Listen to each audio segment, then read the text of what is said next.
Now, toxic people come in all different forms. They can be friends, they can be family, they can be acquaintances, they can be strangers. I've always struggled with knowing how to handle toxic relationships when they are too close to home. And by that I mean, it can be really difficult when it's a family member who creates a toxic environment and you have to deal with it. My sister and I do not have a healthy or positive relationship.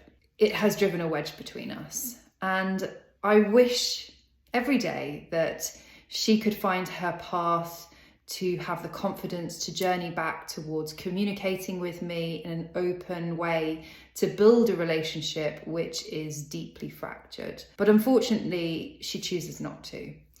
And I respect that choice, but it creates a lot of challenges for my parents, for myself, for our immediate loved ones.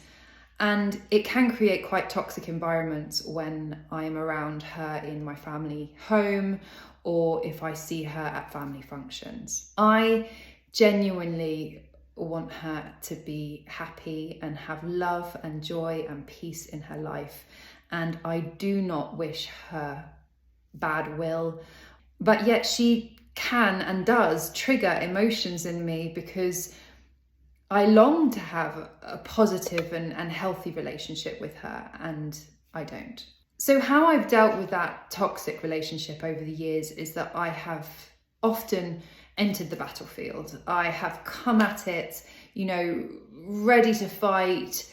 She triggers me, I probably trigger her, and then off I go. I'm confrontational, I fight back, I verbally punch back, and that's not healthy. It's not healthy to developing any hope of a future relationship with her, but it's also not healthy for me.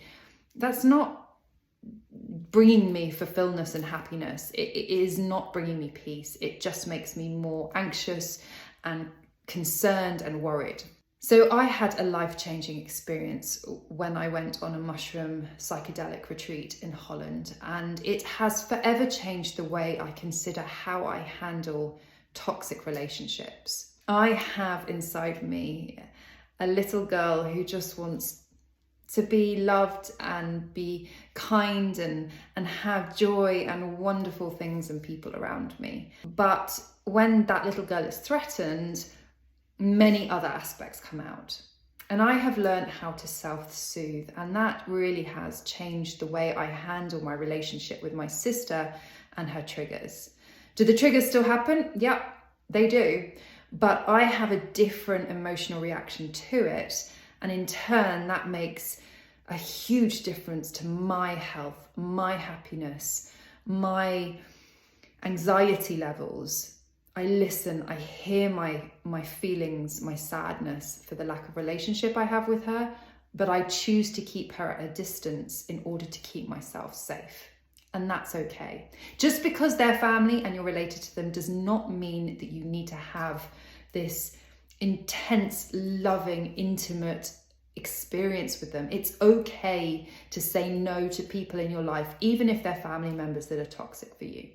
I'm sure you have gone through your own journey of perhaps having relationships with people that are not healthy. And if you had anything you wanted to share with me, I would love to hear it. Please comment below, and let's keep this a safe space if anyone wants to talk about anything that's, going on and is affecting them at the moment. Much love, everyone.